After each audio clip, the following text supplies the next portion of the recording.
Welcome to the Bold Goal Crusher podcast for anyone looking to stop letting life get in the way and start crushing bold goals.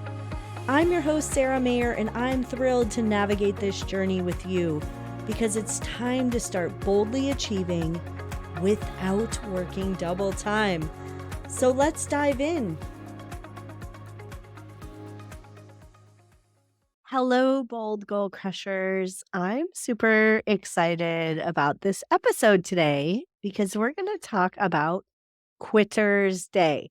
So, did you quit your resolutions by last Friday, or are you still on track?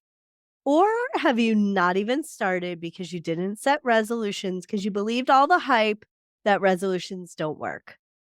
Maybe in one of those three buckets.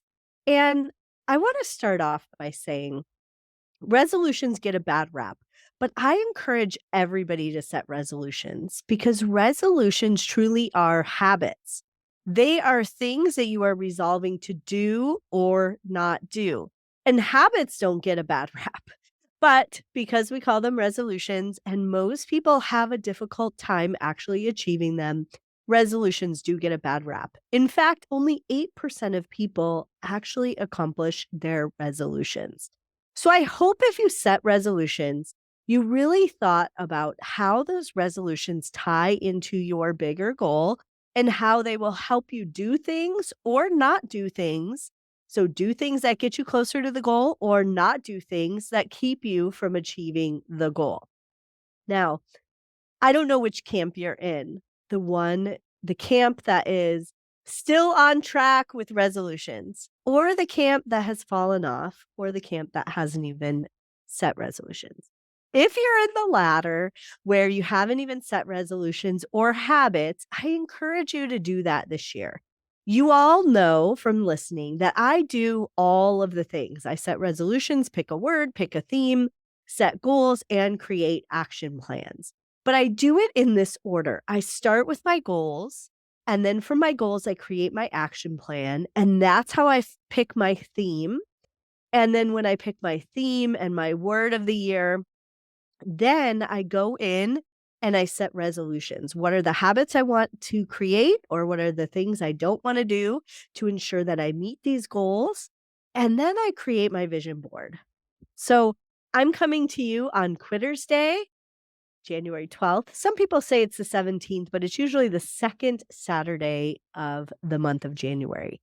So I want you, if you are in Camp 1 where you are still on track, I want you to give yourself a round of applause because you truly are doing the stuff so that you can accomplish your goals, and applause to you because you are in the 8% now. You're on track to really achieve your resolutions. But there will come a day when you miss a day or you miss one thing that you were supposed to do. And then you'll find yourself in the second group, the group that wasn't able to uphold their resolutions. But that doesn't make you a quitter. What makes you a quitter is when you give up and you abandon that goal altogether. That makes you a quitter. So you don't have to be a quitter if you've not done everything since you started your resolution.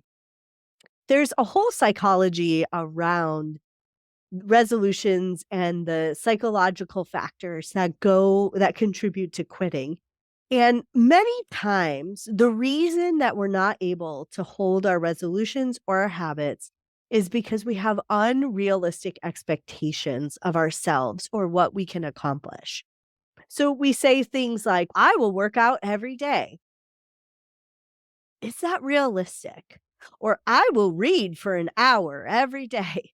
Is that really realistic? And I know I don't like to do realistic in goal setting because I like our dreams and our goals to be lofty. I don't like to say, is that goal realistic or not? Because I don't want to shrink down that dream. But when you get into habits or resolutions and you get into the action of achieving your goal, you do need to be realistic. You do need to take a look at the other things going on in your environment. And many times, the resolutions or the habits that you have set are not realistic. And so it's okay to not have a perfect score, like on the attendance chart I think about when we're kids where we got little stars. It's okay not to have a perfect score. It's just like at work, you have sick days for a reason because they expect that you will get sick throughout the year. So you don't get mad that, "Oh, I got sick." Maybe you do, but you shouldn't because you have those sick days for a reason.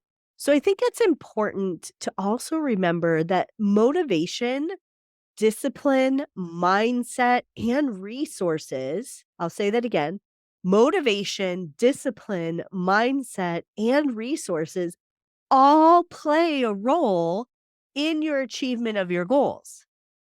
So if you're not motivated about your habits or resolutions or your goals, it will be more difficult for you to stick with those things as the year progresses. If you are not disciplined and you don't really focus on it and you don't put it in your calendar, it'll be more difficult. If you don't have the mindset to get through the roadblocks that will come when you try and set and achieve your goals, you will have a more difficult time actually achieving your resolutions. And if you don't have the resources and you don't know how to go find those resources when you encounter a challenge, you will not have an easy time meeting your habits. But that doesn't make you a quitter. You need to develop the muscle so that as you encounter these obstacles that you know you will encounter. So if you decide you want to read every day for an hour, but you have young kids, maybe back that down a little bit. Maybe be okay when you don't do that for one day. And so I think it's really important to remember that it's really about getting back on your habit, on your resolution when you've fallen off, rather than just staying on it. Because what that doesn't teach you is how to overcome those obstacles, which are going to come when you're setting goals. So I encourage you to reflect on the resolutions that you set and really evaluate your progress and maybe make adjustments.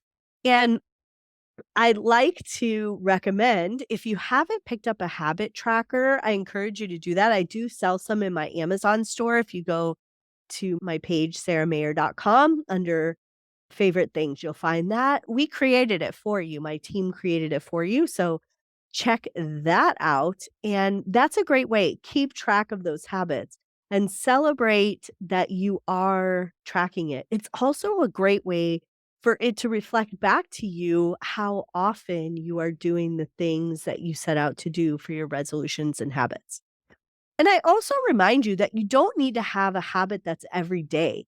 So I had a client once that she knew that she wanted to work out 3 times a week. And so what she did to make it really visible and to keep herself accountable is she put 3 circles on a piece of paper, taped it to the back of her front door, and then every day as she walked out the door, she saw that. But she had a rule on Sunday, if she had not marked off those circles with the date, she would do all the workouts in one day. So it actually happened one week where Sunday rolled around, she hadn't done her workouts. In order to keep the commitment to herself, she decided to go for a bike, a run, and a swim. She basically did a triathlon in one day. What happened? She never did that again because it wasn't easy, and it wasn't hard. It was hard. It was hard, and it was harder to do that than to figure out how to do that during the week. And so I want to encourage you to not only keep track of your habits, but then to find a way to make them visible and then to put in some accountability measures. So maybe it's that piece of paper on your door. Maybe it's a weekly accountability call. Maybe it's just a time in your schedule during the week where you sit down and reflect. And I think that's where you are going to be able to really ensure that you are staying on track with your resolutions and habits and not become a quitter. So there's many types of obstacles that you're gonna encounter throughout goal setting. And it's really about just keeping going. So I invite you to truly think about why those habits or resolutions, we're going to use those words interchangeably, why those habits or resolutions truly should be a part of your daily life. And if you can't find out why, they're probably not the right resolutions. All right, everyone. I hope that you have set resolutions and you are on track. And if you're not, I encourage you to do it. I encourage you to track it. And I encourage you to celebrate your progress. So often we're so hard on ourselves. So celebrate your process. We are in the middle of the New Year party. So if you haven't joined the New Year party, it's not too late. And we hope to see you crushing your goals and everything that gets in the way so you don't have to work double time. So let's get to it. Happy New Year, everyone. Thank you for tuning in to the Bold Goal Crusher podcast, where we crush goals and everything that gets in the way. I always love to support my community. I look forward to seeing you crush your goals this year.